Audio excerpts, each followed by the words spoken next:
সাধন করেছিলাম যে রামানন্দ রায় বিদ্যানগরীর অলিখিত রাজা, তিনি এসেছেন গোদাবরী তটে স্নান করতে। অনেক বাজি বাজনা নিয়ে, নাগারা, দুন্দুভি, সানাই ইত্যাদি নিয়ে তাকে দর্শন করে কৃষ্ণদাস মনে অশ্রদ্ধা করলেন যে আরে এ কেমন ভোগী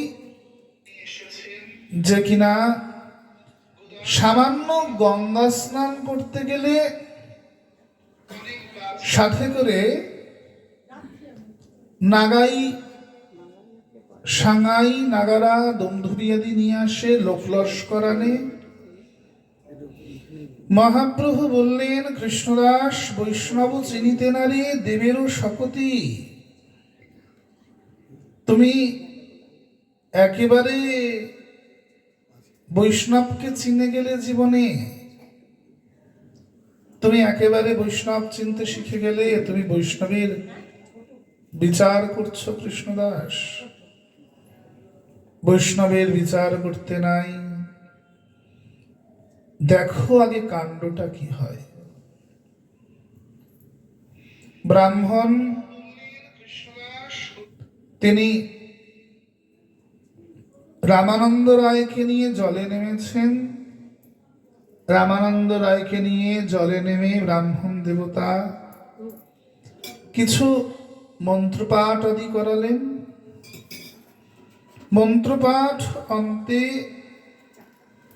রামানন্দ রায় বললেন, হে ব্রাহ্মণ দেবতা, আপনি উঠে যান, আমার নিজস্ব কিছু ক্রিয়া আছে।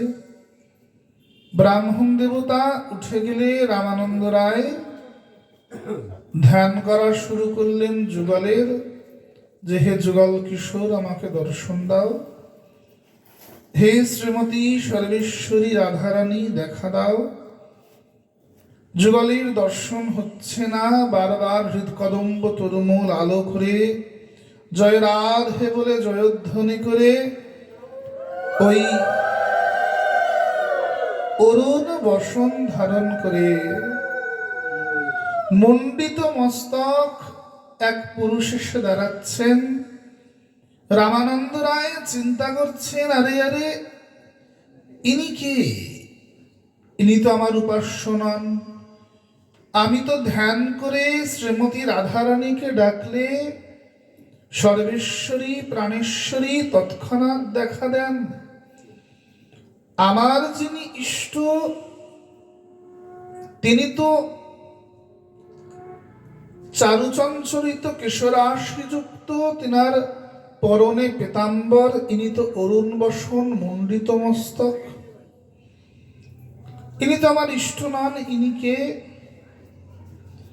জলের থেকে উঠে এসে রামানন্দ রায় ইতস্তত হয়ে বেড়াতে লাগলেন। দেখলেন নবীন সন্ন্যাসীটি দাঁড়িয়ে আছে, যাকে তিনি বারবার ধ্যান যোগে দর্শন করছিলেন। অতঃপর নবীন সন্ন্যাসীটিকে রামানন্দ রায় জিজ্ঞাসা করলেন, আপনি কে? কি তব পরিচয়? কে তুমি? বারংবার আমার ধ্যান ভঙ্গ করছো, আমার হৃদয়ে বিকশিত হচ্ছ, তুমি তো আমার ইষ্ট নও। কে তুমি? এই চিত্ত আকর্ষক মনমোহনকর রূপ, যে আমার ইষ্ট শ্যাম সুন্দরের রূপ আমায় ভুলিয়ে দিচ্ছে বারংবার। কি তোমার পরিচয়? কে তুমি?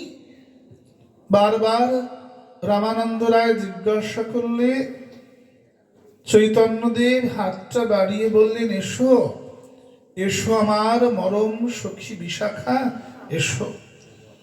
মহাপ্রভু বললেন, এসো আমার মরম সখী বিশাখা, এসো। রামানন্দ রায় এবার মহাপ্রভুর মধ্যে রাধারানীর দর্শন পেল। আরে প্রাণেশ্বরী, ভানুনন্দিনী, আমি তো এতক্ষণ তোমাকে ডাকছিলাম, কতদিন পরে দেখা, সেই ব্রজে দেখেছিলাম, গিয়ে জড়িয়ে ধরেছেন রামানন্দ রায় মহাপ্রভুকে। দুইজন লোটপ্রোত খাচ্ছেন মাটির মধ্যে। রামানন্দ রায়ের লোকেরা ভাবছে যে আরে এই যোগীর আর ভোগীর মিলন হলো কি করে? উনি তো সন্ন্যাসী আর ইনি তো প্রচন্ড ভোগী। একটা গঙ্গা চান করতে আসলে যিনি বাজি বাজনা নিয়ে আসেন, সানাই নিয়ে আসেন, তিনি আর এই সন্ন্যাসীর মিলমিশ হলো কি করে? এ মিলমিশ তো হওয়ার কথা ছিল না। এ মিলমিশ হয় কি করে? মহাপ্রভু রামানন্দ রায়কে জিজ্ঞাসা করলেন, বল রায়, সাধ্য তত্ত্ব সার। রায় কহে, প্রভু মুই অতি ভোগী নীচ দুরাচার, তোমারে কথা শুনাইব কি শকতি আমার। আমি তো অধম শূদ্র, নীচ দুরাচার, আমি তোমায় কি ধর্ম কথা শোনাতে পারি? তুমি সন্ন্যাসী, ঠাকুর প্রধান, ব্রাহ্মণ কলেবর। একে তো সন্ন্যাসী, তার মধ্যে জগৎ তোমায় ভগবান বলে জেনেছে। তোমার কলেবরটা তো ব্রাহ্মণের, ব্রাহ্মণ কলেবর। আমি সেখানে অধম শূদ্র ভোগী পাপী কলেবর। এ তো যেন রাজহংস এসেছে কাকের কাছে ওই দুগ্ধ চয়ন করতে। রাজহংস যে কিনা দুধের সন্ধান জানে, জল দুধের থেকে দুধটা খায়, জলটা ফেলে দেয়, তিনি যদি দাঁড় কাকের কাছে গিয়ে দুধ চায়, ব্যাপারটা হাস্যাস্পদ হয় না? তা যিনি সংসারের সারমর্মটুকু বুঝে গিয়েছেন যে হরিনামটাই আসল, সেই ব্রহ্মচরণ কমলটাই আসল, তিনি সন্ন্যাসী হয়েই গেছেন। তিনি এক গৃহস্থ রাজভৃত্যের কাছে এসেছেন। মই রাজভৃত্য, রাজারও দাস, বিষয় ঘর্মর বিষয়েতে বাস। একে তো রাজার বাড়ির চাকর, আমি রাজার চাকরি করি। প্রতাপ রুদ্রের দৌহিত্র হচ্ছেন রামানন্দ রায়।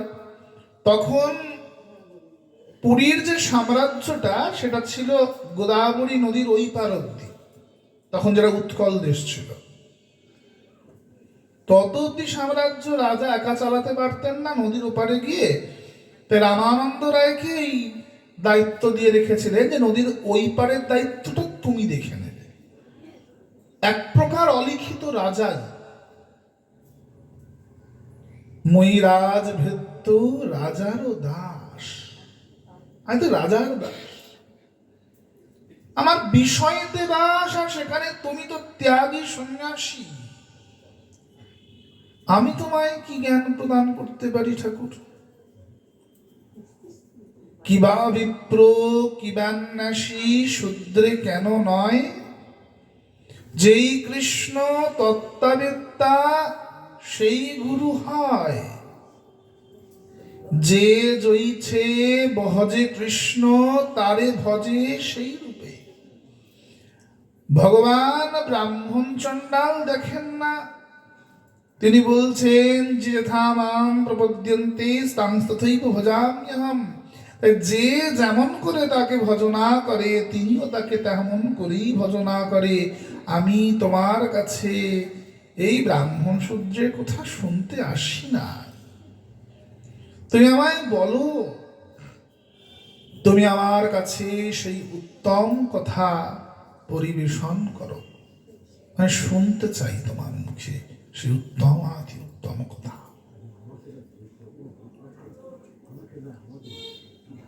প্রভু কহে, রায় সাধ্য তত্ত্ব সার।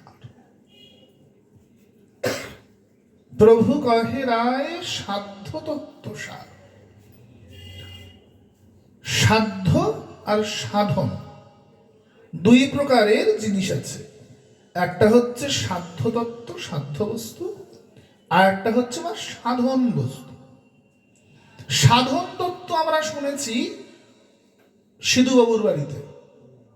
সাধন তত্ত্ব, সাধন তত্ত্ব কি না, কিসের দ্বারা হরিভজন করব, এ পুরোটা বাড়ি যতটুকু পেরেছি শুনেছি সাধন তত্ত্ব। তাহলে আমাদের সাধন বস্তু কি মা? আমাদের সাধন বস্তু নববিধা ভক্তি। সাধন মানে হচ্ছে কিসের দ্বারা, সাধন মানে কি বললাম, কিসের দ্বারা। এখান থেকে ছাদে যাব কিসের দ্বারা? সিঁড়ির দ্বারা। তাহলে সাধন কোনটা? সিঁড়ি হচ্ছে আমার সাধন। এখান থেকে আমি কলকাতা যাব কিসের দ্বারা? ট্রেনের দ্বারা। আর ট্রেন হচ্ছে আমার সাধন। এই সাধন শব্দটার প্রয়োগ বাংলা ভাষায় খুব একটা না হলেও হিন্দিতে খুব প্রচলিত তত্ত্ব এটা। সাধ্য যে কিভাবে, সাধন কিসের দ্বারা মানে কি ভাবে যাব, সাধ্য যে আমি নিজেকে কি রূপে ভাববো, কি রূপে চিন্তা করব। এই দুই তত্ত্ব, সাধ্য সাধন তত্ত্ব। মহাপ্রভু দেখুন সাধন তত্ত্বে প্রবেশই করলেন না। মহাপ্রভু সাধন তত্ত্বে ঢুকলেনই না। কেন ঢুকলেন না? কারণ সাধন তত্ত্বের কথা প্রহ্লাদজি মহারাজ আগেই বলে ফেলেছেন। সাধন তত্ত্বের কথা প্রহ্লাদজি মহারাজ ভাগবতমে আগেই দিয়ে দিয়েছেন যে নববিধা ভক্তি সাধন করো, নববিধা ভক্তি সাধন করলে তুমি অনায়াসে গোবিন্দ চরণ লাভ করবে। তাই সাধন তত্ত্ব কি, আমরা কিসের দ্বারা সাধন করব, আমাদের কাছে এটা আছে। কিন্তু কলির জীব কি সাধ্য তত্ত্ব জানে না। মিথিলার ব্রাহ্মণ কুলে জন্ম নিলেন বিদ্যাপতি,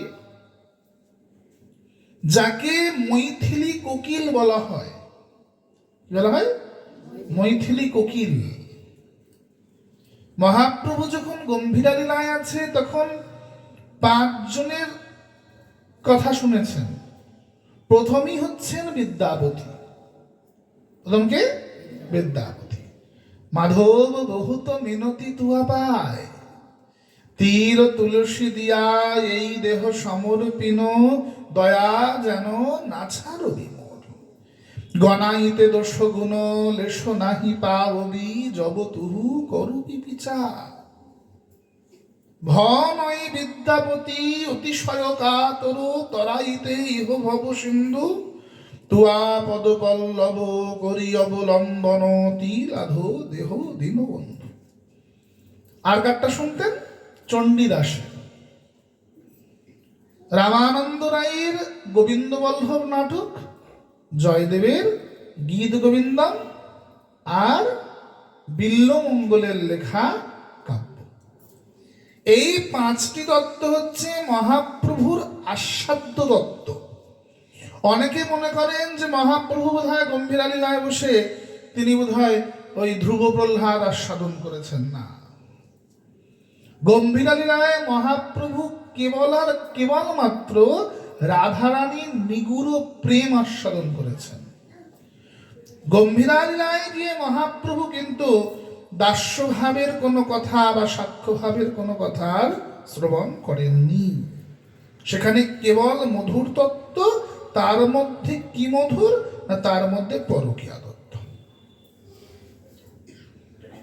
বিদ্যাপতির কথা কেন বলছি? তাহলে বুঝবো আমাদের সাধ্য বস্তু কি। কলির জীব তখনও জানে না যে কলির জীবের সাধ্য বস্তুটাই কি। এই বিদ্যাপতি তিনি জন্ম নিলেন ব্রাহ্মণ বংশে। বংশটি শৈব বংশ, এরা শিবের উপাসক ছিল।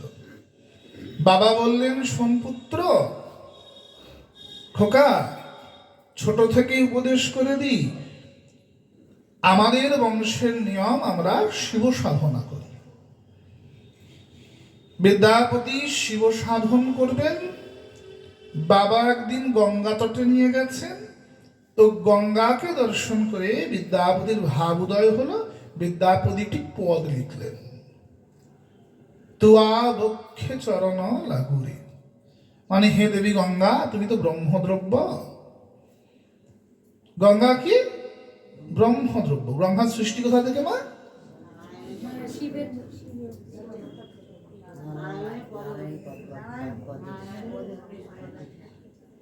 নারদজি একবার, দেবর্ষিপাদ নারদ বীণার ঝংকারে গান গাইছেন। কি করছেন? বীণার ঝংকারের সঙ্গে গান গাইছেন, 6 রাগ 36 রাগিনী গাইছেন। তো নারদের মধ্যে বড় অহংকার হলো যে আমি বোধহয় জগতের শ্রেষ্ঠ কীর্তনিয়া, আমার মতো কেউ কীর্তন করতে পারে না। তো নারদ যখন অহমিকার দ্বারা সঙ্গীত পরিবেশন করলেন, তো 6 রাগ 36 রাগিনী অসুস্থ হয়ে পড়লেন। 36 রাগিনী ইন্দ্রসভায় অসুস্থ হয়ে গেলেন। রাগ রাগিনীরা কারা? রাগ রাগিনীরা হচ্ছে মূর্তিমান দেবতা। রাগ রাগিনী কারা? মূর্তিমান দেবতা। আমাদের সনাতন ধর্মের যে সাধন, যে হরি ভজনের পরম্পরা, তার মধ্যে কীর্তন তো তার মধ্যে উচ্চাঙ্গ পরম্পরা। এই 6 রাগ 36 রাগিনী সৃষ্টির আদি হইতেই আমাদের মধ্যে আছে। এই 36 রাগিনী স্বর্গসভায় অসুস্থ, তা কি করে ঠিক হবেন? যে কেউ যদি ভুল স্বর লাগায় বা ভুল রাগিনী গায়, তাহলে রাগিনীরা অসুস্থ হয়ে পড়ে। তা কি করে ঠিক হয়? যদি কেউ আবার ঠিক করে গাইতে পারে, তাহলে এরা আবার সুস্থ হয়ে যায়। তো নারদ যেখানে স্বর লাগাতে পারেন ঠিক মতো, তা কে লাগাবে স্বর? জগতে কে আছে এমন গায়ক, এমন কীর্তনিয়া জগতে কে? বাবা, বাচ্চাটাকে এখান থেকে নিয়ে চলে যাও, ওপরে উঠিয়ে। ও তো বাট বুঝবে না মা, অপরাধ দেবেন না, ও তো শিশু। সিরাধে বলুন না, বিহারী লাল কি।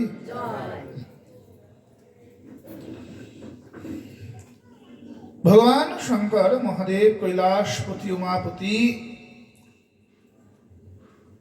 রাগিনীদের কথা শুনে আসলেন কৈলাসে মহাদেবের কাছে।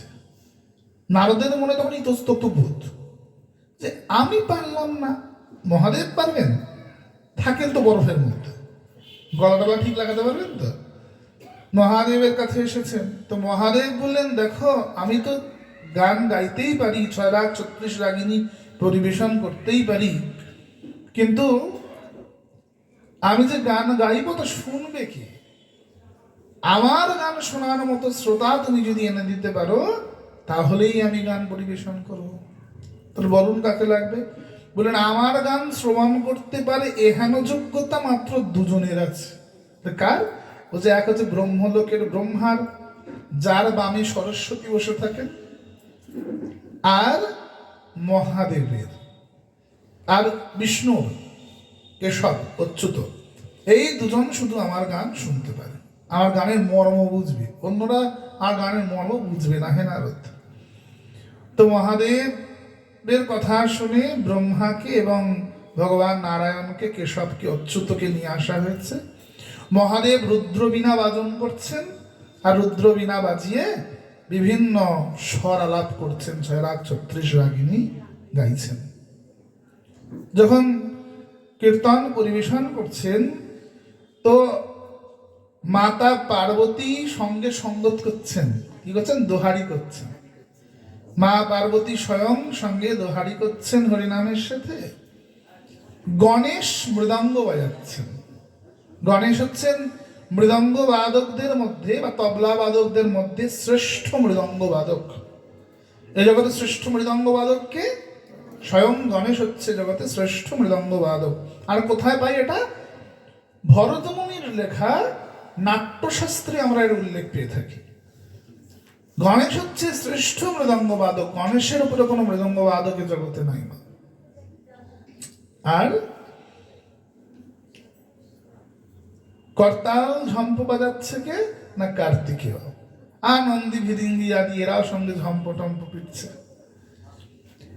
এত উত্তম কীর্তন হচ্ছে, এত কীর্তনানন্দ হচ্ছে, যে উত্তম কীর্তনানন্দে বিভোর হয়ে ভগবান নারায়ণের চরণ হইতে দুগ্ধ স্খলিত হতে থাকলো, ক্ষীর স্খলিত হতে থাকলো। যে ক্ষীরকে বা যে তরল দ্রব্যকে ব্রহ্মা কমণ্ডলুতে ধারণ করলেন। তাই গঙ্গার আরেকটি নাম হচ্ছে ব্রহ্মদ্রব্য। কি নাম? না, গঙ্গার আরেক নাম হচ্ছে ব্রহ্মদ্রব্য। স্বয়ং ভগবান নারায়ণেরই বিগলিত স্বরূপ হচ্ছেন গঙ্গা। নারায়ণ গলে যখন জল হয়ে যাচ্ছেন, তরল পদার্থ হয়ে যাচ্ছেন, ক্ষীর হয়ে যাচ্ছেন, সেটি হচ্ছেন গঙ্গা বা মন্দাকিনী। ব্রহ্মা যেটিকে কমণ্ডলুতে ধরলেন। আবার যখন বামনদেব ত্রিবিক্রম নাভি থেকে চরণটি উপরে ওঠালেন, ব্রহ্মলোকে যখন চরণ গেল, সেই চরণ এই জল দিয়ে ব্রহ্মা আবার ধোয়াচ্ছেন, ব্রহ্মে ব্রহ্ম সমর্পণ করছেন। কি হচ্ছেন? ব্রহ্মে ব্রহ্ম সমর্পণ করছি। আমরা বলছি না যে তোমার দ্রব্য তোমায় দিলাম, ঠিক ওই একই বিষয়। ব্রহ্মে ব্রহ্ম সমর্পণ করছেন। ব্রহ্মচরণটি উঠেছে, তা কি দিয়ে ধোয়াবেন? তো ব্রহ্মে ব্রহ্ম সমর্পিত হচ্ছে। যেমন আমরা বিগ্রহ যখন প্রাণ প্রতিষ্ঠাটা, প্রাণটা তুলে নেওয়া হয়, ঘট নাড়ানো হয়ে যায়, বিগ্রহ কি করা হয়? গিয়ে গঙ্গায় বিসর্জন দেওয়া হয়। কেন? ব্রহ্মে ব্রহ্ম মিশে যায়। বট গাছ তলায় গিয়ে বসিয়ে দেওয়া, এটা কিন্তু বোকামো। এরকম কোনো বিধি আমাদের সনাতন ধর্মে নেই। ব্রহ্মে ব্রহ্ম মিশে যাবে, সংস্কার হয়ে যাবে। যেই মুহূর্তে ঘট নাড়ানো হবে, মূর্তি নিয়ে গিয়ে গঙ্গার জলে দিয়ে দাও, ও রাখবে না, তাতে ওরা নেগেটিভ এনার্জি প্রবেশ করে যায়। ব্রহ্মদ্রব্য হচ্ছেন গঙ্গা। বামন দেবের চরণ ধোয়ালেন, চরণ ধৌত করে সেইটা আবার কমণ্ডলুতে রাখলেন, যেটা শিবের মাথা হইতে, জটা হইতে আমাদের মর্তলোকে নেমে আসছে। তো গঙ্গাকে দেখে স্তুতি করে বিদ্যাপতি বলছেন, ওহে গঙ্গা, তুয়া বক্ষে চরণ লাগুরে, তোমার বক্ষে আমি পা দেব, যা তুমি সাক্ষাৎ বিষ্ণু দ্রব্য, তুই ব্রহ্মদ্রব্য, বিষ্ণুরই বিগলিত রূপ। তো আমি তোমার বক্ষে চরণ দেব হে গঙ্গা, কিন্তু তোমাতে চান করতে গেলে তো আমার পা দিতেই হয়, আমার তো কিছু করার নাই, কি করি? ইতস্তত হয়ে ভাবছেন আর নেমেছেন নিচে স্নানাদি করতে। তো গঙ্গা খুব সন্তুষ্ট হলেন মুখে গান শুনে, বিদ্যাপতির মুখে। বিদ্যাপতিকে বলা হয় মিথিলার কোকিল, মৈথিলী কোকিল বলা হয় বিদ্যাপতিকে। তো গঙ্গা স্বয়ং প্রকট হলেন সম্মুখে, যে বলো বিদ্যাপতি, তুমি কি চাও, কি বর প্রার্থনা করো? তো বললেন, হে দেবী, যদি সত্যি কৃপা করো, তোমার বাবা বলেছেন শিবের সাধনা করতে, তা বলো মহাদেব কি করলে সন্তুষ্ট হবে? তো গঙ্গা বলছেন যে দেখো বিদ্যাপতি, তুমি আমার দ্বারাই মহাদেবকে সন্তুষ্ট করতে পারো। বলেন, কি করে করবো মা? বলে, যদি তুমি আমার উপরে কখনো ঘৃত দিয়ে দাও, ঘি ছিটিয়ে দাও, তাহলে সেটা স্বয়ং ব্রহ্মার কাছে চলে যায়। গঙ্গা যদি কোনো ঘি ছেটান বা ঘি সমর্পণ করেন, কার কাছে যায় সেটা? ব্রহ্মার কাছে চলে যায়। যদি তুলসী দলের মধ্যে, তুলসী পাত্রের মধ্যে হরিনাম লিখে ওম নমো ভগবতে বাসুদেবায় লিখে যদি সমর্পণ করেন, সে তুলসী সাক্ষাৎ নারায়ণের চরণ অব্দি পৌঁছে যায়। আর বিল্লপত্রে যদি ওম নমঃ শিবায় লিখে, সে পঞ্চাক্ষরী মন্ত্র লিখে গঙ্গায় নিবেদন করে দেওয়া হয়, এটা মহাদেবের চরণ কমল অব্দি পৌঁছে যায়। তো গঙ্গা বললেন, যেটা কাজ করো, তুমি আমার মধ্যে শিবনাম লিখে, শিব পঞ্চাক্ষরী নাম লিখে ভাসিয়ে দাও, আমি এটা মহাদেবের কাছে নিয়ে গিয়ে ঠিক পৌঁছে দিয়ে আসবো। গঙ্গাকে প্রণাম করে বিল্লপত্র অর্পণ করে ফিরে আসলেন বিদ্যাপতি। এসে মহাদেবের সাধনা করছেন। মহাদেব সামনে প্রকট হলেন। মহাদেবকে অনেক স্তব স্তুতি করলেন, অনেক স্তুতির দ্বারা মহাদেবকে সন্তুষ্ট করছেন। नागेन्द्रहराय त्रिलोचनाय भस्मांगरागाय महेश्वराय नित्याय शुद्धाय दिगंबराय तस्मै नकाराय नमः शिवाय। तो মহাদেব বলছে বলো কি বর চাও। বলছে বাবা কি বর চাইতে হয় আমি তো তাই জানি না। আমার বাবা বলেছে সাধনা করতে, আমি সাধন করেছি, আপনি এসেছেন, বাবা তোমাকে বর চাইতে বলে দেয়নি। কি বর চাইবো বলুন তো? বলেন যেটা আমার জন্য উত্তম বস্তু আপনি সেটা আমাকে দিন, যেটা আমার জন্য উত্তম আপনি সেটা আমায় বাবা প্রদান করুন। মহাদেবের কাছে উত্তম আর কি হবে? মহাদেব বললে দেখো এখন কলিযুগ চলছে, সত্যত্রেতা দাপরে তো সাধন ভজন অন্যরকম ছিল, সেখানে ধ্যান অর্চন বন্দন শ্রেষ্ঠ ছিল। কলিযুগের যে সাধ্য বস্তু তা এখন জগতে প্রকাশিত হয়নি, সেটা চৈতন্য দেব আসলে হবে। কলির অবতার এখনো জন্মাননি যিনি প্রচার করবেন এসে। তুমি আগেই তো চাইছো, তো আমি তোমাকে দিতে খুব বাঞ্ছা করছি বাবা, কিন্তু ব্যাপারটা হচ্ছে আমি মালিক হলেও সিন্ধুকের চাবিটা আমার কাছে থাকে না। আমি অনেক টাকার মালিক, কিন্তু না আলমারির চাবি আমার কাছে নেই। টাকা যতই বাড়ি বাবার কাছে থাকুক না কেন, চাবিটা তো মায়ের আঁচলে বাঁধা থাকে, তাই না? তার জন্য তোমার মালকিনের কাছে যেতে হবে। তো মালকিনটাকে ভগবতী দুর্গার কাছে প্রার্থনা করো। যদি ব্রজের বিশুদ্ধ প্রেম পেতে হয় তাহলে ভগবতী কাত্যায়নীকে স্তুতি করো। যে কাত্যায়নী স্তুতি করে গোপীরা গোবিন্দ লাভ করেছিল। মহাদেবের কথা শুনে ফিরে এসে বিদ্যাপতি দুর্গা পূজা করলেন এবং দুর্গা পূজার একটি গ্রন্থ লিখলেন যার নাম হচ্ছে দুর্গা ভক্তি তরঙ্গিনী। কি নাম? দুর্গা ভক্তি তরঙ্গিনী। আমাদের এই দক্ষিণবঙ্গে যে দুর্গা পূজা হয় সেটি সাধারণত তিনটি গ্রন্থকে অবলম্বন করে হয়। কি কি? এক হচ্ছে বৃহন্নন্দিকেশ্বরী পুরাণ, দ্বিতীয় হচ্ছে কালিকা পুরাণ, তৃতীয় হচ্ছে দেবী ভাগবত বা মার্কেন্ডীয় পুরাণ। এই তিনটে গ্রন্থ অবলম্বনে আমাদের এই বঙ্গে দুর্গাপুজোর প্রচলন আছে। যদি আপনি ওইদিকে যান উত্তরবঙ্গের দিকে বা মিথিলার দিকে, এখনো কিন্তু দুর্গা ভক্তি তরঙ্গিনী গ্রন্থ অবলম্বনেই দুর্গা পূজা হয়ে থাকে এখনো। বিদ্যাপতি যেটি কলম করেছেন, লিখে গিয়েছিলেন। তো মা স্বয়ং সাক্ষাৎ প্রকট হয়েছেন, প্রকট হয়ে বললেন বলো তুমি কি চাও। বললেন বাবা মা আমি কি চাই তাই তো জানি না, বাবার কাছে বলেছিলাম যে যেটা আমার সাধ্য বস্তু শুনি সেটা পাইয়ে দাও। বাবা বললেন তোমার কাছে, তাই তোমার কাছে এসেছি। তো কি এমন ধন, কি এমন সাধ্য বস্তু তাই তো বুঝতে পারছি না। মা বললেন শোন, সাধ্য বস্তু ব্রজের গোপী প্রেম। এই প্রেম পেতে গেলে ব্রজের ললিতা বিশাখার চরণে অনুসরণ করে হরি ভজন করতে জানতে হয়। তুই কর। চৈতন্যদেব যে আসবেন তিনি এসে তোর লেখা গ্রন্থে, তোর লেখা পদে তার বিরহকে আস্বাদন করবেন, গম্ভীরা লীলার সময় পড়বেন। আমি তোকে আদেশ করছি, আমার কৃপায় তুই বৈষ্ণব সাহিত্যে উজ্জ্বল হয়ে থাকবি চিরকাল। তাহলে মহাপ্রভু রামানন্দ রায়কে বলছেন আমাদের সাধ্যতত্ত্ব কি, বা রামানন্দ রায়ের মুখ দিয়ে বলিয়ে দিচ্ছেন সাধ্যতত্ত্ব কি। শুধু তাই নয়, তার আগেও সাধ্যতত্ত্ব বলেছেন কে? বিদ্যাপতি। আর বিদ্যাপতি নিজে মুখে বলেননি, বিদ্যাপতিকে কে বলেছেন? কে বলেছেন মা? স্বয়ং মহাদেব বলেছেন যে যাও দুর্গার কাছে যাও, ওই কাত্যায়নী যোগমায়া যোগেশ্বরী উনি তোমায় সাধ্য বস্তু দিয়ে দেবেন আর তোমায় বলে দেবেন যে কেমন করে কলিযুগের সাধ্য তত্ত্ব সাধন করতে হয়। রামানন্দ রায়কে মহাপ্রভু জিজ্ঞাসা করছেন বলো রায় সাধ্য তত্ত্ব সার। রামানন্দ রায় মনে করছেন যে সামনে যিনি বসে আছেন তিনি তো শঙ্করাচার্যের কুলের সন্ন্যাসী, তো তাকে আমি কি বলবো?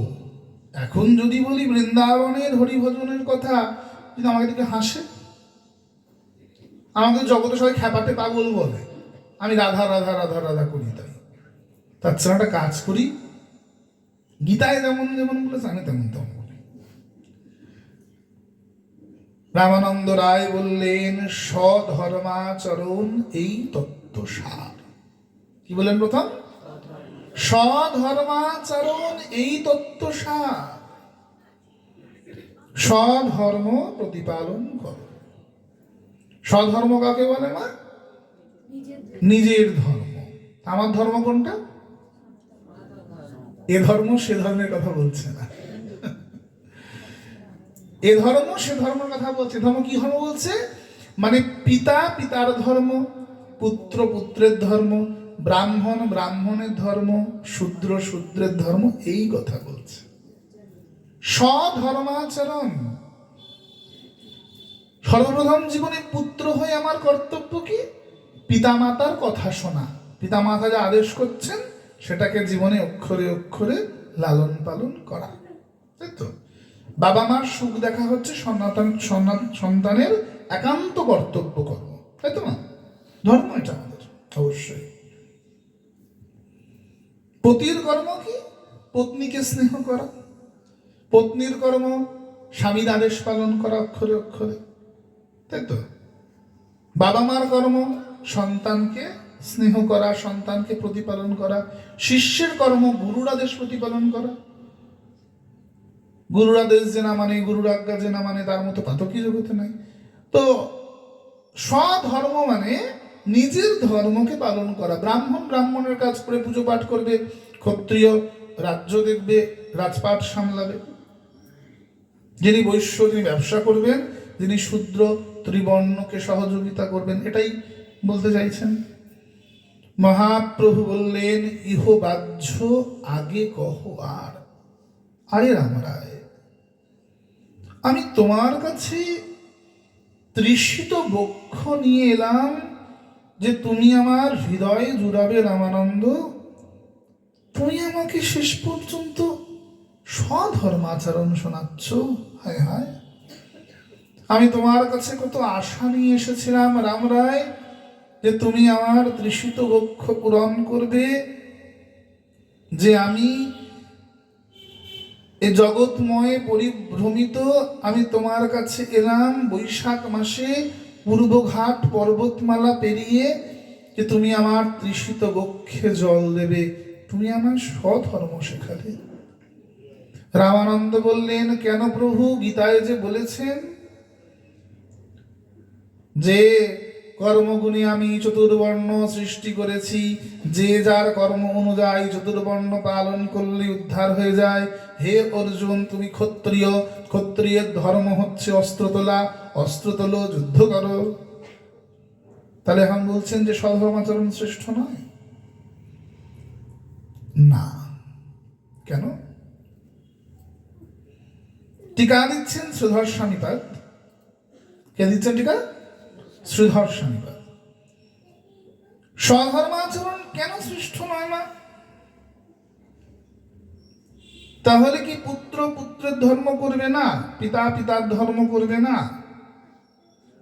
বলেন হ্যাঁ, ততক্ষণ করবে যতক্ষণ সেটি কৃষ্ণ ভজনের অনুকূল হয়।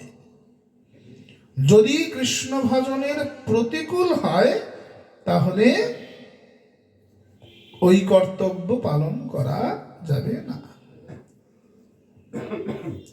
যদি বলি স্বধর্মাচারীর কথা, তাহলে প্রহ্লাদ সর্বপ্রথম অধার্মিক। বাবার কথা শোনেনি তো? বাবা বললেন আমাকে ভগবান বলে ডাক, প্রহ্লাদ বললেন না তুমি কিসের ভগবান, ভগবান তো স্বয়ং নারায়ণ। প্রহ্লাদ শুনেছিলেন?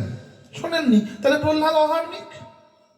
প্রহ্লাদ তো বাপের কথা শোনেনি। মা শুনেছেন? শোনেন। তাহলে যদি স্বধর্মাচরণ ধর্ম হয়, তাহলে ভরত তো সবচেয়ে বড় অধার্মিক। মায়ের আজ্ঞা মেনেছেন, রাজসিংহাসনে বসেছেন? বসেননি তো। রাজসিংহাসন গ্রহণ করেননি, তুচ্ছ জ্ঞান করে রামচন্দ্রের পাদুকা এনে বসিয়ে দিয়েছেন। মায়ের আজ্ঞা যিনি মানলেন না, তাহলে তিনি কেমন করে ধার্মিক হলেন? স্বধর্মাচারিত হলেন না? হলেন কি?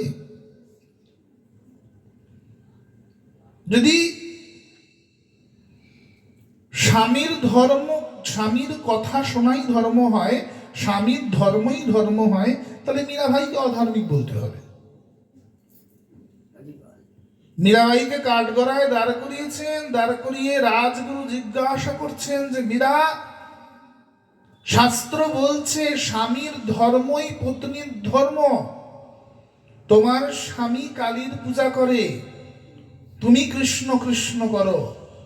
আমাদের রাজবংশের নিয়ম বলি দিয়ে মাংস গ্রহণ করা, ওটাকে মহাপ্রসাদ বলে ওরা। তুমি সেটিকে তুচ্ছ জ্ঞান করে রান্নাঘরের বাইরে বের করে দাও। তাহলে তুমি কি অধার্মিক নও যে তুমি স্বামীর ধর্ম গ্রহণ করো না?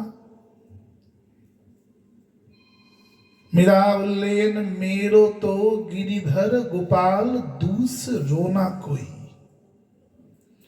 স্বামী বলেই যাকে মানি না, তার আবার ধর্ম। মেরো তো গিরিধর গোপাল দুস রোনা কই, যাকে আমি স্বামী বলেই মানি না, স্বীকারই করি না, তার ধর্ম মানতে যাব কেন? আমার স্বামী একজনই। গুরু শুনে বললেন, তাহলে তুমি স্বীকার করছো তোমার দুটো স্বামী, একটা ভোজরাজ রানা আর একটা হচ্ছে গিরিধারী, স্বীকার করে নিচ্ছ? মীরা বললেন, যাকে সির মোর মুকুট মেরো পতি সই। যার মাথায় ময়ূর পুচ্ছ আছে আমার পতি তিনি, রানা আমার পতি নয়। মেরো তো গিরিধর গোপাল দুসরো না কই। আমার একটাই স্বামী, আমার একটাই স্বামী, তিনি জগৎ স্বামী। আমার দ্বিতীয় কোনো স্বামী নেই, আমি দ্বিতীয় কোনো স্বামী মানি না। আমি কোনো অন্য স্বামীর কথা বুঝি না। কোন স্বামীর কথা বলছেন আপনি? এ তো জাগতিক আচরণ গুরুদেব। আত্মার কোনো স্বামী হয় না, আত্মার একটি স্বামী, সেটি পরমাত্মা। আমি আত্মা, আমি দেহটা নই। তাই এ আমার দেহের স্বামী, এ আমার স্বামী নয়। আমার যতক্ষণ দেহবোধ ছিল, আমি দেহ মনে করতাম নিজেকে, ততক্ষণই আমার স্বামী ছিল। আমি নিজেকে দেহ মনে করি না, নিজেকে আত্মা মনে করি, সুতরাং এ আমার স্বামী হতেই পারে না। এ তো আমার স্বামী নয় গুরুদেব। তুমি জানো মীরা, তুমি যে এত বড় কথা বলছো, তোমাকে বলি দেওয়া হবে, তা প্রাণদণ্ড হবে। মীরা বললেন, কিসের প্রাণদণ্ড? আমি তো আত্মা, আমি দেহ নই।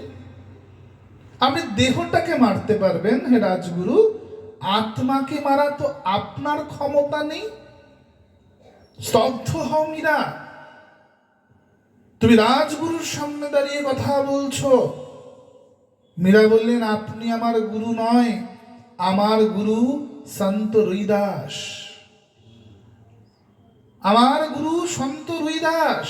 মীরা রাজগুরু রেগে গিয়ে বললেন, এক চামারের থেকে এর থেকে ভালো ধর্ম তুমি আর কি শিখতে পারো? সেটা চামার, চর্মকার, চামড়ার কাজ করে, চামড়া দিয়ে জুতো বানাতো, দুটো পদ লিখে দিয়েছে, সে আজ গুরু হয়ে গিয়েছে। তার থেকে তুমি আর কি শিখতে পারো? তুমি ওই যে মঠ মন্দিরে হাত পা ছুঁড়ে ছুঁড়ে নাচ করো, তাই লোকে তোমাকে ধার্মিক মনে করে আজকে। এটাই তোমাদের ধর্ম হয়ে গিয়েছে। মীরা বললেন, আমি আপনাকে গুরু বলে মানি না। যে গুরু হিংসা করতে শেখায়, আমি তাকে গুরু বলে মানি না। তোর প্রাণ চলে যাবে মীরা, যাক। এখন দেহটার মধ্যে আবদ্ধ হয়ে আছি, দেহটা যেই ঘুচে যাবে, অসীমে মিশে যাব। হাওয়াটা বেলুনের মধ্যে আছে, বেলুনটা যে ফাটিয়ে দেওয়া হবে, হাওয়াটা কি হবে? মিশে যাবে। এখন দেহটার মধ্যে আবদ্ধ আমি, যেই দেহটা ঘুচে যাবে, আমি অসীমের মধ্যে মিশে যাব। আমি ভগবানের হয়ে मैं हरि की प्यारी बन जाऊंगा। আমি হরির চরণে লিপ্ত হয়ে যাব। আমি মেরে ফেলার আমাকে যায় আসে না। মীরা কি পত্নীর ধর্ম পালন করেছেন? মীরা পত্নীর ধর্ম প্রতিপালন করেননি। তাহলে কি মা মীরাকে অধার্মিক বলতে পারবো আমরা? না। মীরা তো স্বধর্মাচরণ করেননি জীবনে, করেছেন না? করেন। বলি মহারাজ গুরুর কথা উল্লঙ্ঘন করে চলে গেলেন। বলি মহারাজ গুরুর কথা মানলেন না। মেনেছেন? মানেননি। যেও না বলি, ওটা নারায়ণ তোমার সর্বস্ব হরণ করে নেবে। গুরুদেব সমগ্র জগৎ যার চরণে ভিখারি হয়ে দাঁড়ায়, তিনি আমার দ্বারে আজ ভিখারি হতে এসেছে। আমি কি ভিক্ষা দেব না গুরুদেব? আমি ভিক্ষা দেব। গুরু কথা মানলেন না, শুনে গেলেন, চলে গেলেন। বলির সর্বস্ব চলে গেল। বলি সর্বস্ব বলছে বেশ হয়েছে, বেশ হয়েছে, সব চলে গেছে, সব চলে গেছে। বলি অন্তিমে কি পেলেন না, ভগবান তার দরজায় দারোয়ান হয়ে দাঁড়ালেন। সমগ্র জগৎ যার দরজায় দাস হয়ে দাঁড়ায়, ভিখারি হয়ে দাঁড়ায়, বলির দরজায় স্বয়ং ভগবান তিনি দারোয়ান হয়ে দাঁড়িয়েছেন, দারোয়ান হয়ে দণ্ডায়মান। বলি মহারাজ তো গুরুর কথা শোনেননি, তাহলে কি বলি অধার্মিক? না, বলি তো অধার্মিক নয়। শ্রী গুরুদেব যদি কদাপি হরি ভজনকে ব্যতি রেখে অন্য কিছু শেখান, সেই গুরুর কথাও গ্রহণ করা যাবে না, গ্রহণ করবে না। স্বয়ং ভগবান শ্রীহরি নারায়ণকে বা তদ অবতারগণকে ভগবান রূপে পূজা করতে না শিখিয়ে যদি অন্য কাউকে পূজা করতে শেখায়, অন্য কাউকে সর্বশ্রেষ্ঠ বলে ভাবতে শেখায়, অবশ্যই সেই গুরুকে পরিত্যাগ করতে হবে। অবশ্যই সেই গুরুকে পরিত্যাগ করতে হবে, তাকে গ্রহণ করা যাবে না। বিভীষণ ছোট ভাইয়ের কর্তব্য বড় ভাইয়ের কথা শোনা, আদেশ পালন করা, বিভীষণ করেন। দরজার বাইরে লেখা রাম। রাবণকে গিয়ে মেঘনাথ খবর দিলেন, রাবণ এসে দেখলেন দরজার বাইরে রাম লেখা আছে। রাবণ খুব রেগে গেলেন, এত বড় স্পর্ধা, আমার প্রাসাদে থেকে রাম বলে লিখে রেখেছ তুমি, এত বড় সাহস তোমার। বিভীষণ বললেন, দাদা আরে আমি তো বনবাসী রামের নাম লিখিনি, আপনার নাম রাবণ রা, আর বৌদির নাম মন্দোদরীর প্রথমে ম, ওই রয়াকার ম, রাম। আমি তো না বনবাসীর নাম লিখিনি, আপনার আর বৌদির নাম, আপনাদের খুব প্রীতি করি না দাদা, তো আপনাদের নাম লিখেছি দাদা। বলছে তাই? তোমাদের ঘর থেকে যে রাম নাম আসছিল, যে রাম রাম রাম জ্বরে জ্বরে শুনতে পেলাম, হ্যাঁ তোমার আর বৌদির যুগল নাম করছিলাম। বলছে ঠিক আছে, যুগল করছিল, আলাদা আলাদা করে করো তো। এবার রাবণ মন্দোদরী জপ করে দেখাও আমাকে। রাবণও তো তেমনি, রাবণের মতো শ্রেষ্ঠ পণ্ডিত কে আছেন জগতে? রাবণের মতো পাণ্ডিত্য কার মধ্যে আছে? আছে কারোর মধ্যে? নেই। রাবণ স্বনামধন্য পণ্ডিত, ইচ্ছা হলেই কৈলাসে চলে আসেন দর্শন করতে দেবাদিদেব মহাদেবকে, দর্শন করবেন বলে ভোলানাথকে। কৈলাস থর করে কাঁপতে শুরু করে দেয় রাবণের স্তুতিতে। রাবণ তৎক্ষণাৎ রচনা করে স্তুতি করতে শুরু করে দেন, জটা জবি গলজ্জ্বল প্রবাহ বা বিদস্তদে ধরে বলাম্বিতাম ভুজঙ্গতম গমালিকাম ঢমট ঢমট ঢমট ঢমট নিনাদবট ডমরবয়ম চকার চণ্ড তাণ্ডবম তনৌতু নঃ শিবম শিবম। কৈলাস থরথর করে কাঁপছে। গণেশ কার্তিক বলছে, বাবা কি হয়েছে, কাঁপছে কেন কৈলাস না আমাদের? মহাদেব বলছে, ভয় পাস না, আমার ভক্ত রাবণ আসছে। রাবণ তো মহাপণ্ডিত, রাবণ তো জানে যে ভাই আমাকে মিথ্যে বোঝাচ্ছে, এ তো বিষ্ণু ভক্ত। রাবণও বিষ্ণু ভক্ত অন্তরে, সামনে প্রকাশ্যে না। হয়তো এবার আমার আর বৌদি নামটা আলাদা আলাদা করে পাঠ কর, রাবণ মন্দোদরী পাঠ কর আমার সামনে। বিভীষণ আর করছেন না, রাম রাম রাম করছেন। রাবণ ধার ধাক্কা দিয়ে লঙ্কার থেকে বার করে দিলেন। তাই বিভীষণ রাবণের কথা শোনেননি। তার বিভীষণ কি অধার্মিক? না। যতক্ষণ স্বধর্মাচরণ আমার কৃষ্ণ ভজনের অনুকূল হবে মা, ততক্ষণ আমি স্বধর্মাচরণ পালন করব। যেই মুহূর্তে স্বধর্মাচরণ কৃষ্ণ ভজনের প্রতিকূল হয়ে যাবে, আমি আর স্বধর্মাচরণ করব না, স্বধর্ম আর পালন করা যাবে না। বাবা মার সব কথাই মানব। বাবা মা যদি বলে যে ওরে মনা এই বয়সে নিরামিষ খাচ্ছিস, প্রোটিন পাবি না বাবা, একটু নিরামিষ খা, বাবা মার কথা শুনবো না, বাকি সব কথা মানা যাবে। সন্তানের প্রতি স্নেহ করা অবশ্যই পিতামাতার কর্তব্য, করবেন। বাবা কি করি, নিরামিষ খাইতেই তো চাই, পোলাই খাইতে দেয় না, হ্যাঁ খুব কান্নাকাটি করে, মাঠ রাইতে দিতে পারো না, পোলার জন্য রাইতে হয় বাবা, কি যে জ্বালা, কি কমু, রাধা যাবে না। পোলার অমন আবদার মেটানোর প্রয়োজন নাই, তাতে পোলায় রাগ করে করুক, জানবেন যে আমার প্রভু তুষ্ট হবেন। পোলার ঘরে বৌমা আইলে পোলায় আর তোমার রান্না খাইতে চাইব না আমার, পোলার জন্য আমিষ রাইধ্যে কাজ নাই, ভগবানের জন্য রাইধ্যে বাইরে তার ভোগ দাও, কাজ দিব। বললেন দাও নিহারি লাল কি বা জয়, এমন নিচ্ছেন ক্ষয় হয়ে যাবে। শ্রীরাধে হরি বল। স্বধর্মাচরণ অর্থাৎ নিজ ধর্ম পালন 100 বার। পুত্র পুত্রের ধর্ম করবে, পিতা পিতার ধর্ম, ভ্রাতা ভ্রাতার ধর্ম 100 বার, কিন্তু হরিভজনকে ব্যতি রেখে নয়। কি শ্বশুর বাড়ি যাবো, জামাই ষষ্ঠী দেখলে শাশুড়ি মা এক কারি সবজি সবজা খাওয়ায়, অন্যান্য জামাইয়ের আগে ভালো মন্দ খাইতে পায়, বাবা হতেই চাই, জামাইটা যে কি বায়না করে, একদিন একটু বছরে রাইতে দিই না, রাখবে না। জামাইরে কবা যে কসাই হইলে আমার বাড়িতে রাইতো না, আর আসন লাগবে না, অন্য জায়গায় যাও, এ বাড়িতে আসলে প্রসাদই খাইতে হবে, অন্য কিছু জুটবে না। জামাই যত প্রিয়ই হোক, যত কর্তব্যই হোক, আমার গোবিন্দের প্রতি কর্তব্যের ঊর্ধ্বে এ জগতে কোনো কর্তব্য নাই। আমি বলছি না, ভাগবত বলছেন, চৈতন্য চরিতামৃত বলছেন, পদ্ম পুরাণ বলছেন, আমি বলছি কোনো কর্তব্য নেই। আগে আমার ভগবানের প্রতি কর্তব্য, তারপর তোমাদের প্রতি কর্তব্য। হ্যাঁ করবো অবশ্যই, কিন্তু ভগবানেরটা ব্যতি রেখে নয়, ভগবানেরটা সঙ্গে নিয়ে, ভগবানেরটা ছেড়ে দিয়ে নয়।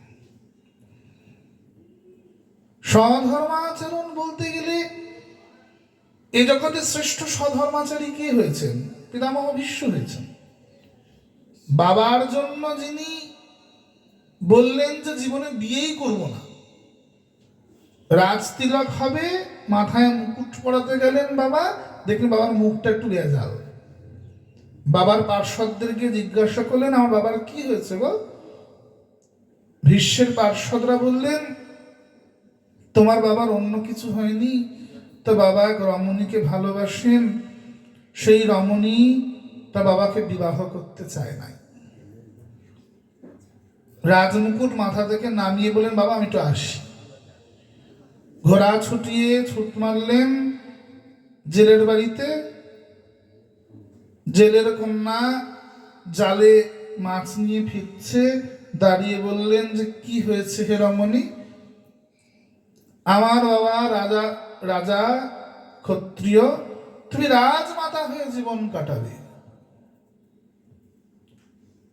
মৎস্যগন্ধা বললেন তা কি করে হয়? পদ্মগন্ধা বললেন তা কি করে হয়? পদ্মগন্ধা হয়ে গিয়েছেন তখন, তা কি করে সম্ভব? তুমি যদি বিবাহ করো আর তোমার যদি সন্তান হয়, সেই সন্তান তোমার পত্নীকে রাজমাতা বলবে, আমাকে তো বলবে না। তোমার বংশই রাজবংশ থাকবে, দেবী গঙ্গা রাজমাতা থাকবেন, আমি থাকবো না তো? আমি কেন তোমার বাবাকে বিয়ে করতে যাবো? পিতামহ ভীষ্ম বললেন, আমি কথা দিচ্ছি আমার পুত্ররা কখনো রাজ সিংহাসনে বসবে না, মানি না। তখন যদি কথা পাল্টাও? বললেন ঠিক আছে, তাহলে জীবনে বিয়েই করব না, বিবাহই করব না, সন্তানই আসবে না, রাজগদ্দিতে বসবার প্রশ্নই ওঠে না। নিচে গেল। পিতামহ ভীষ্মকে পিতা ইচ্ছা মৃত্যুর বর দিলেন। সরসজ্জায় শুয়ে আছেন, প্রাণটা যায়নি। কেন না মকর সংক্রান্তির যোগ লাগবে, তবে গিয়ে প্রাণ দেবেন। ঠিক এই সময়টাই শুয়ে আছেন, তখনও মকর সংক্রান্তি আসতে দেরি আছে কয়েকদিন। মা গঙ্গা এসছেন কাছে। পিতামহ বলছেন, হে মাতা, আমি তো জীবনে কখনো জ্ঞানত কোনো পাপ করিনি মা, তাহলে আজ আমার এমন অবস্থা কেন? গঙ্গা বললেন, হে পুত্র, তাহলে ধর্ম কাকে বলে তুমি জীবনে অনুধাবনই করো। আমি তোমার মা গঙ্গা তোমাকে যৌবন অবধি আমার কাছে রেখে যে ধর্ম শিক্ষা দিয়েছিলাম, সে শিক্ষা তুমি সব জলে ফেলে দিয়েছ। আমার জলে রেখেই ডাঙায় উঠেছ, তুমি নিয়ে যেতে পারো নি মর্তলোকে। কেন মাতা এরূপ কথা কেন বলছেন? যেদিন তুমি পণ করেছিলে তোমার পিতার জন্য যে আমি জীবনে বিবাহ করব না, সেদিন কি তুমি বিচার করেছিলে ভীষ্ম? যে রমণীটা বিবাহের আগে এই প্রস্তাব রাখে যে আমার পুত্র রাজগদিতে না বসলে আমি তোমার পিতাকে বিয়ে করব না, তাহলে তিনি তোমার পিতাকে ভালোবেসে বিয়ে করছেন না রাজগদিটার লোভে বিবাহ করছেন? তুমি ক্ষত্রিয়, তোমার তো বিচার করা উচিত ছিল সেদিনকে, ক্ষত্রিয়ের কর্ম বিচার করা। তো বিচার করনি পুত্র? তুমি কি জানতে না যে রমণীর রন্ধ্রে রন্ধ্রে এত লোভ জড়িত রয়েছে? তার গর্ভের সন্তান যখন জন্মাবে, এই রমণী তাকে লোভ দিয়েই লালন পালন করবে। সে তো রাজ সিংহাসনকে নিজের জাগির মনে করবে, সে তো প্রজার সেবক হয়ে থাকবে না, জীবন কাটাবে না। কাটাবে কি না? কারণ তার মধ্যে লোভ বিরাজ করছে। কিসের? রাজসত্তার, মানুষকে শাসন করা। যার মানুষকে শাসন করার লোভ যার মধ্যে থাকে, তিনি শাসন করেন না, তিনি শোষণ করেন। আর যিনি মানুষের সেবা করবেন বলে মহারাজ হন, তাকে শাসন করতে হয় না, মানুষ আপনা হতে তার চরণে অবনত মস্তকে নামিয়ে আসে, মানুষ তাকে শ্রদ্ধা করেন। রাজ সিংহাসনে বসার যার লোভ এত, তার জন্য তুমি পণ করে দিলে পুত্র। তোমার পিতার মৃত্যুর পর তোমার দুই ভ্রাতা চিত্রাঙ্গার আর বিচিত্র বীর্য, মধ্য মাতাল দুই ভাই, যারা সারা জীবনে ধর্ম করল না, সারা জীবন অধর্মে জীবন কাটালো, একটি মারা গেল, আর একটির জন্য তোমার মা বললেন যে রাজকন্যাদের বিজয় করে আনতে। তুমি গিয়ে অম্বালিকাকে তাদের স্বয়ম্বর সভা থেকে উঠিয়ে নিয়ে এলে। তুমি বিজয় করলে নিজে, আর সেই রমণীকে দিলে নিজের ভাইকে। তাহলে বলতে পারো, স্বয়ম্বর সভায় দাঁড়িয়ে দ্রৌপদী সেদিন চিৎকার করে বলেছিল যে সুতপুত্র আমাকে বিজয় করে দুর্যোধনকে প্রদান করলে আমি কোনো মতে এই বিবাহকে স্বীকার করি না। সেদিন তুমি বলেছিলে, বাহ বাহ, অপরূপ বলেছে দ্রৌপদী। তুমি নিজের জীবনে কি করেছ? কর্ণ সেদিন চেয়েছিল দ্রৌপদীকে তীরবিদ্ধ করে, মাছের চোখে তীরবিদ্ধ করে দ্রৌপদীকে বিজয় করে তার প্রতিফল দেবে নিজের বন্ধু দুর্যোধনকে। তুমি তার থেকে ব্যতিক্রম কোথায়? যে রমণীরা সেদিন তোমার বিজিত ছিল, তোমার পরাক্রমে বিজিত ছিল, সে রমণীর উপর অধিকার তোমার, তোমার ভাইয়ের নয়। তুমি ধার্মিক কোথা দিয়ে? দেবী অম্বা সেদিন সগৌরবে দাঁড়িয়ে বলেছিলেন, যদি বরমাল্য দিতে হয় ভীষ্মতলে তোমার গলায় দেব, আমি কোনো মতেই বিচিত্র বীর্যের গলায় বরমাল্য নিবেদন করব না। এখানে অম্বার ভুল কোথায়? বিজয় তুমি করেছ, তাই বরমাল্য তোমার প্রাপ্য, তোমার ভাইয়ের হতে পারে না। হতে পারে কি না? পরীক্ষা আমি দিলাম, ফার্স্ট আমি হলাম, আমার হয়ে প্রাইজটা কি অন্য লোকে আনতে যাবে নাকি? তা কি করে হয়? আর প্রাইজটা সে নিয়ে গেলেও সমাজ কি তাকে দেখে হাততালি বাজায়? না, বাজায় না। যার যোগ্যতা নেই তার উপহার গ্রহণ করার অধিকারও নেই। হতে পারে না। তুমি তোমার বিমাতার কথায় ধৃতরাষ্ট্রের জন্য সুবল কন্যা গান্ধারীকে বিজয় করে নিয়ে আসলে কিসে? না ধনুকের টঙ্কারে। সুবল পুত্র শকুনি বললেন, এক অন্ধের সঙ্গে কোনো মতে আমি আমার ভগিনীর বিবাহ দেব না। তুমি ধনুকের টঙ্কার করলে এত জোর আওয়াজ হলো, ভয়ে মহারাজ সুবল, তিনি শান্ত প্রকৃতির শৈব সাধক, শিবের সাধনা করেন। উনি দেখলেন ঝুট ঝামেলার দরকার নেই বাবা, যুদ্ধের দরকার নেই, আমার সাধনা মাথায় উঠবে, হচ্ছে আমি এটাকে নিয়ে যান। তুমি নিয়ে এসে তোমার বংশের অন্ধের সঙ্গে বিবাহ দিয়ে দিলে জোর করে। তুমি কি সেদিন ভেবেছিলে যে গান্ধারী তোমার বংশের এই পুরুষটিকে, অন্ধটিকে মন থেকে স্বামী রূপে মানতে পারছে কিনা? তোমার বিমাতা বললেন যে গান্ধারীর উপরে দুর্বাসার আশীর্বাদ আছে যে সে 100 পুত্রের জন্ম দেবে। তাহলে গান্ধারী কি পুত্র জন্ম দেওয়ার কারখানা তোমাদের বংশে? তাই তো না? কেবল একটি কন্যার উপর বর আছে যে সে 100 পুত্র জন্ম দেবে, তার জন্য গান্ধারীকে বিজয় করে এনে অন্ধের সঙ্গে বিবাহ দেওয়া হলো। তাহলে গান্ধারী কি সন্তান জন্ম দেওয়ার কারখানা? শকুনি যদি তাহলে তোমার বংশকে নির্বংশ করার জন্য পণ করে, তোমার বংশকে মিটিয়ে দেওয়ার জন্য পণ করে, শকুনির দোষ কোথায়? সেটা তার ভগিনীর উপর হওয়া অত্যাচার, অধর্মের প্রতিশোধ নিয়েছে মাত্র। সবচেয়ে বড় অধর্ম তো তুমি করেছ ভীষ্ম, শকুনি নয়। গান্ধারীর হাতের সুসজ্জিত বরমাল্য, যেটা সে তার স্বামীর গলায় প্রেমের সঙ্গে পরাবে বলে মনে করেছিল, তাকে তুমি পদদলিত করেছ অন্ধের গলায় ঢুকিয়ে দিয়ে। অধর্ম কার? তোমার না শকুনির? কেবল নিজের মায়ের আজ্ঞা পালন করার জন্য এই সমাজের সাথে বারবার অধর্ম করেছো তুমি। নিজেকে ধার্মিক বলছো, বলছো জীবনে পাপ করোনি। কি করে বলো তুমি এ কথা? পঞ্চপাণ্ডবগণ রাজ্য চাইলেন। ধৃতরাষ্ট্র বললেন, পিতামহ রাজ্য দেব। কি দেব? খাণ্ডবপ্রস্থ। যে খাণ্ডবপ্রস্থের অধিকার কার হাতে? না ময়া দানবের হাতে। যে খাণ্ডবপ্রস্থের অধিকার কার হাতে? না তক্ষক নাগের হাতে। যে খাণ্ডবপ্রস্থে মানুষ বাস করে না, কারা বাস করে? ভূত প্রেত আর সাপ। 5টা গ্রাম দিয়ে দিলেন খাণ্ডবপ্রস্থ।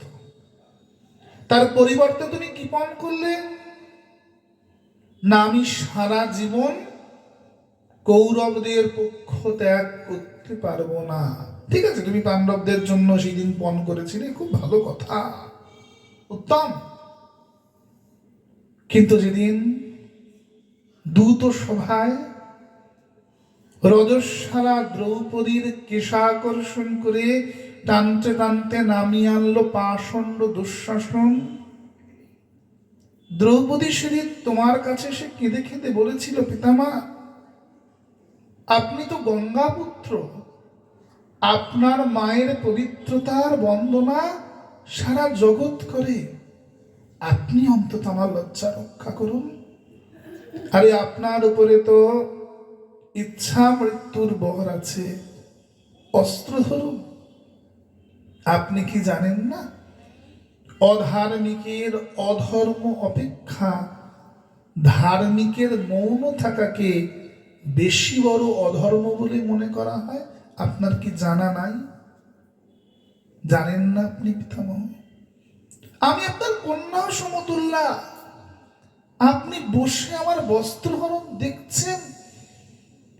আপনি নাকি পণ করেছেন হস্তিনাপুরের সিংহাসনে ধর্ম আর সত্তা পরাক্রম একসঙ্গে সিদ্ধ হলে সেদিন আপনি প্রাণ ত্যাগ করবেন, আপনি নাকি ঢাল হয়ে হস্তিনাপুরকে আগলাবেন।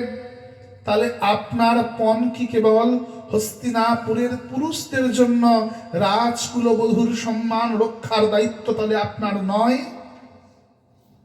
পিতামহ অস্ত্র তুলেছেন মারবেন বলে।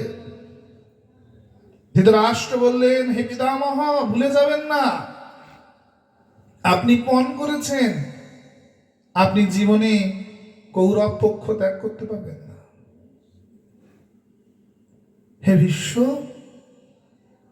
তোমার নিজের পণ, নিজের সিদ্ধান্ত এত অটল রইল যে সেদিন কাতরা দ্রৌপদীর কাতর কণ্ঠ তোমাকে নাড়াতে পারেনি। সেদিন তোমার নিজের পণ রাখা কর্তব্য ছিল, নাকি দ্রৌপদীর কাতর ডাক শোনা কর্তব্য ছিল? ভীষ্ম, কোনটা ধর্ম ছিল? ধর্ম কোন ছেঁড়া কাপড় নয় যেটা আমাকে গায়ে পরে থাকতে হবে। ধর্ম প্রবাহমান, সমাজের সঙ্গে সঙ্গে সময়ের সঙ্গে সঙ্গে পাল্টেও যায়। কিছু সময় তুমি নিজেকে ধার্মিক বলছো, ভুলে যেও না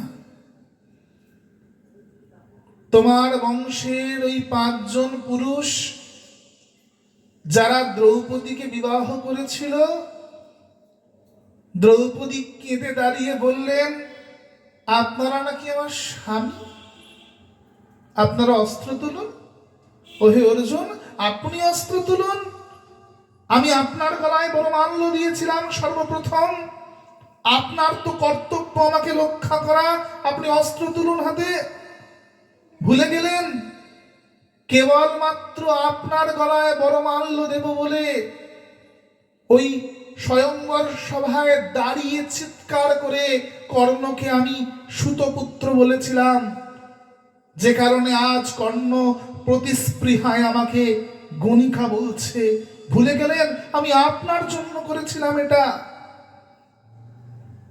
মাতৃসত্য রক্ষার জন্য, যাতে আপনাদের এক ভাই ছাড়া 4টে ভাইকে সন্ন্যাস নিয়ে চলে যেতে না হয়। 5টি স্বামী গ্রহণ করেছি আমি। সামান্য নয় আমার জীবন, সাধারণ নয় আমার জীবন। 1 বছর করে একটি স্বামীর কাছে থাকা, পরের বছর তার সন্তান উৎপাদন করা, আবার অগ্নিতে প্রবেশ করা, অগ্নিতে প্রবেশ করে কৌমারিত্ব ফিরিয়ে আনা, ভার্জিনিটি ফিরিয়ে এনে তারপরে পরের স্বামীর কাছে চলে যাওয়া। আমার জীবন অগ্নি জ্বলন্ত, অশ্রু দিয়ে রক্ত দিয়ে আঁকা। কিন্তু আমার খবর রাখেননি আপনারা কেউ। প্রত্যেকে খুঁজে নিয়েছেন নিজেদের মনের মানুষ। যুধিষ্ঠির দেবিকাকে, ভীম হিড়িম্বার বলাঙ্গনাকে, অর্জুন সুভদ্রা উলুপি চিত্রাঙ্গদাকে, নকুল করেন মতিকে আমার প্রতি কর্তব্য করেননি কেউ। অর্জুন বললেন, কৃষ্ণা, জ্যেষ্ঠ ভ্রাতা আদেশ করেছেন তাই দুটো সভায় আমরা দাস।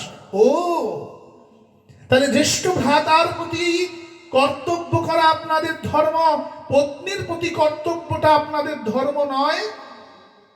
স্বধর্ম বড় দাদার কথা শোনা আর পত্নীর বস্ত্র হরণ হচ্ছে, তার বিরুদ্ধে অস্ত্র তোলা আপনাদের ধর্ম নয়। একইরূপ ধর্ম এ সমাজের, যে সধর্মাচরণ নারীর প্রতি চিরকাল অবহেলা আর অবজ্ঞা প্রদান করেছে, এ কেমন সধর্মাচরণ? এই সভায় যারা যারা দাঁড়িয়ে আছে সবাই ধার্মিক। পিতামহ ভীষ্ম, মহারাজ ধৃতরাষ্ট্র, পঞ্চ পাণ্ডব সবাই ধার্মিক। গুরু দ্রোণ দাঁড়িয়ে দেখছেন তার কন্যার বস্ত্রহরণ হচ্ছে। কেন না পুত্র অশ্বত্থমা বলেছে, পাঁচটি পুরুষের সঙ্গে সঙ্গ করে যে অমন রমণী আমার ভগ্নী হতে পারে না, বেশ্যা হয় সে রমণী। গুরু দ্রোণাচার্য তো ধার্মিক, তার পুত্রের কথা শুনেছে, কিন্তু আমি যে তার বন্ধুর কন্যা, আমি যে ধ্রুপদ কন্যা, আমার প্রতি কর্তব্য তিনি করলেন না। তিনি ধার্মিক, তিনি পুত্রের কথা শুনেছেন, তিনি বাবার ধর্ম পালন করেছেন। সভাসদে সবাই স্বধর্মাচরণ করছে, এখানে কেউ অধার্মিক নয়, একমাত্র অধার্মিক আমি, তাই আমার বস্ত্র হরণ হচ্ছে। যদি অর্জুন ধার্মিক হয়, ভীম ধার্মিক হয়, নকুল সহদেব ধার্মিক হয়, দাদার কথা শুনে দাস হয়ে বসে আছে, তাহলে দুঃশাসন অধার্মিক হলো কি করে? সেও তো দুর্যোধনের কথা শুনেই আমার বস্ত্র হরণ করছে। তাহলে যদি অর্জুন ধার্মিক হয়, তাহলে দুঃশাসন ধার্মিক। আর যদি দুঃশাসন অধার্মিক হয়, তাহলে অর্জুন তুমিও অধার্মিক, তুমিও অধার্মিক অর্জুন। বিশ্ব, তুমি বলছো তুমি পাপী নও? কিভাবে বলছো তুমি? স্বধর্মাচরণ মানে অন্ধের মতো ধর্ম পালন করা নয়। স্বধর্মাচরণ মানে বিবেক বিবেচনা বিচার বুদ্ধিহীন হয়ে গুরুর কথা বাবা মার কথা পালন করা হতে পারে না। ধার্মিক তিনি যিনি বিচার করতে জানেন। বিচার করিয়া মনে ভক্তিরস আস্বাদনে মধ্যস্থ ভাগবত পুরাণ। যার মধ্যে বিচার ক্ষমতা নেই, তিনি কি করে ধার্মিক হতে পারেন? আজ্ঞা পালন করবো না কেন, 100 বার করবো, তা বলে বুকার মতো নয়, অধর্মের সঙ্গে নয়, বিচারপূর্বক, বিচার ব্যথিত কখনোই কারোর আজ্ঞা পালন করা যাবে না।